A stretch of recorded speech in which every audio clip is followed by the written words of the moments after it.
With me here, Edward Penton, senior contributor for the National Catholic Register. NBC's Molly Hunter is here at the Vatican for us. And Peter Baker, New York Times chief White House correspondent and an MSNBC political analyst. So, Edward, I've been watching this parade of people day after day for the last 3 days. And now a very formal ritual, the closing of the coffin. Tell us what's going to be going on behind closed doors. This is not going to be televised inside the Basilica. That's right. Yes, it's behind closed doors, and it'll be presided by Cardinal Kevin Farrell, who's an American cardinal. He's actually in charge of the Vatican during this vacancy. The Camerlengo. The Camerlengo, exactly. And the ceremony is very old. It's very traditional. It's simpler than in the past because Pope Francis wanted a simpler ceremony, but at the same time, it's the same. He's going to be covered with a silk white cloth, and then there's going to be coins placed in the coffin, one for each year of the pontificate. This is all going back a long time. And then there'll be the Rogito, a text that's going to be put in the coffin, a text about his pontificate. And then it'll be sealed, and then it'll be ready for the funeral tomorrow. And that's what's happening inside, Molly. But outside, it was an extraordinary scene earlier today. I think, at least for me, the largest crowds that I have seen. Talk about what we saw today. Yeah, Chris, absolutely the largest crowds that we've seen all week, especially since Wednesday. And I think people, A, it's a national holiday here in Italy today, so a lot of people had off work and decided to come. And secondly, I think people had a couple of days to travel, maybe since the death was announced, since the Basilica opened on Wednesday to allow for public viewing. But I'm actually just turning around and looking. There's live cameras, Chris. I'm just looking at these huge screens. I'm down in St. Peter's Square, and it still shows a couple of people filing past. What the timeline that was meant to happen was at 5 p.m. actually, St. Peter's Square was supposed to be cleared for security reasons. At 6 p.m., the last people were meant to enter that line, and at 7 p.m., the Basilica was going to be sealed shut. Now, Chris, we have a producer at the exit where people are coming out, and at the entrance. And at the entrance, our producer who's there says there are a lot of people who didn't make that cutoff, who didn't get to see to join that line and get to go into the Basilica, and says it's quite a crowd of people, including people who traveled from far away just for today, thinking that they would be able to enter the line after 5 p.m. Thank you so much for that. Keep us posted, if you will. We won't learn until after tomorrow's funeral when the date will be of the conclave, right, which is the high drama of these weeks. 135 eligible cardinals. We understand 2 of them are ill, could not travel. Right. So there will be 133. Interesting statistics. The average age now, just over 70, which is younger than in 2005 and in 2015. We know this is going to be geographically the most diverse group we've ever seen before. A lot of those folks appointed by Pope Francis. How were those statistics, geography, age, play into all of this, you think? Well, it's going to be interesting. It certainly makes it more interesting because I think it'll be perhaps more protracted than normal. It may go on a few more days than people are expecting. And it also makes the likelihood of whoever might become Pope more unpredictable. So it makes it for a much more interesting conclave. We've talked a lot over the last couple of days about how this is an opportunity for cardinals to speak to each other informally as well as more formally in meetings that they have. But I wonder, given that so many people, because of their far-flung nature, may not know each other as well or know each other really over the computer or over social media, if they might hold the conclave a few days later. They have some wiggle room on that.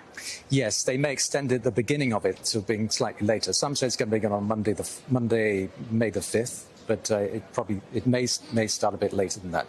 But the point you make about them not knowing each other is a very important one because they come from such a diverse background that this is the first time and there's so many of them, that it's it'll be very difficult for them to know who they're voting for, which is why I, together with a team of researchers, created this website called the collegeofcardinalsreport.com, which you can go and see, and you can get all the profiles of all the cardinals, including 40 in-depth profiles.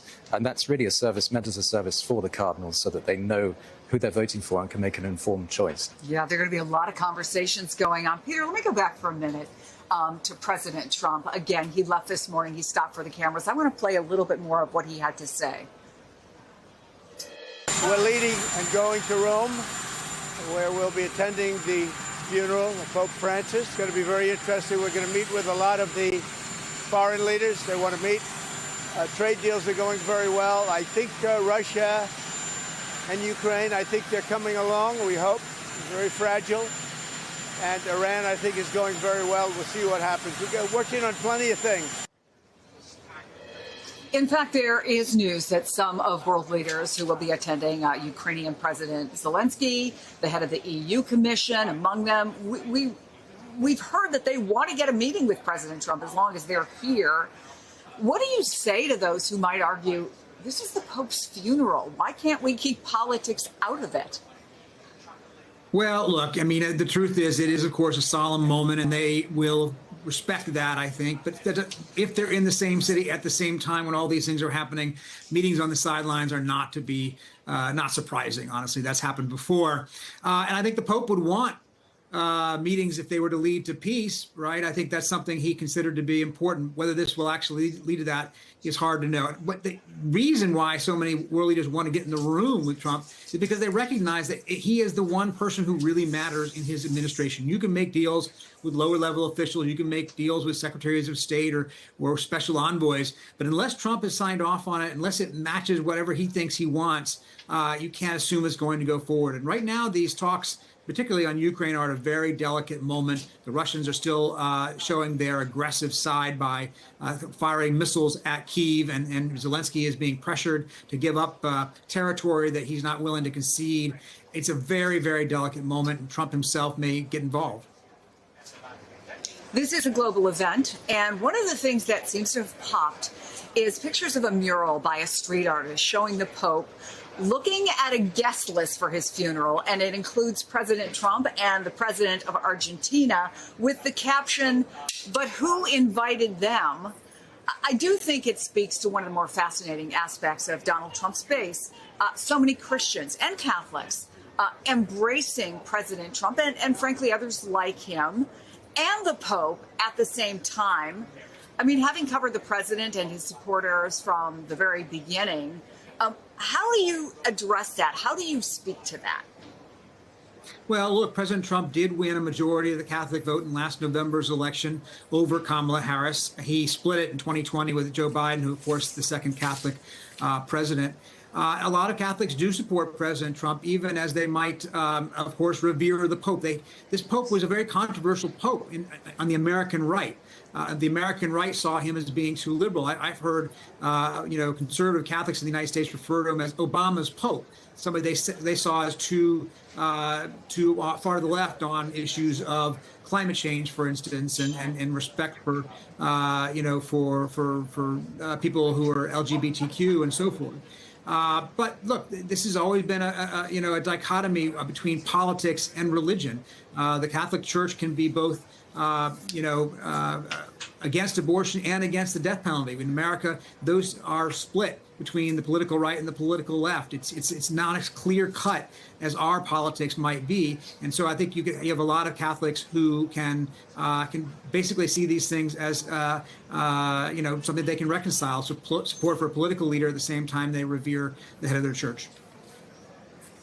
Yeah, and let's not kid ourselves. This Pope never shied away from hot-button political issues. But let me bring it back to what we're seeing happening now, because something that happens after the funeral tomorrow hasn't been seen in more than 100 years. That is, a Pope is going to be buried not in the Basilica, beneath the Basilica behind me, but he's going to be buried after, I guess, a kind of a procession to St. Mary Major. You tweeted these pictures. It's been a little bit secretive about exactly where he's going to be. You see the wood around where they're working. Why there, and what do we imagine is going on behind that wooden barrier? Right. Well, he chose St. Mary Major because he had a great devotion to the Blessed Virgin Mary, and he used to go, before he'd go abroad, he'd always go to the St. Mary Major Basilica to pray to her, and then at the end of the visit, he'd go and pray to her again at the Basilica. So it was always very close to his heart, and I think he just really wants to be close to Our Lady. I think that's what he feels. And the tomb itself, again, it's very in keeping with Pope Francis in that it's very simple. It's just basic. We've seen pictures of how it's going to look. And it's just his name with a simple white marble slab.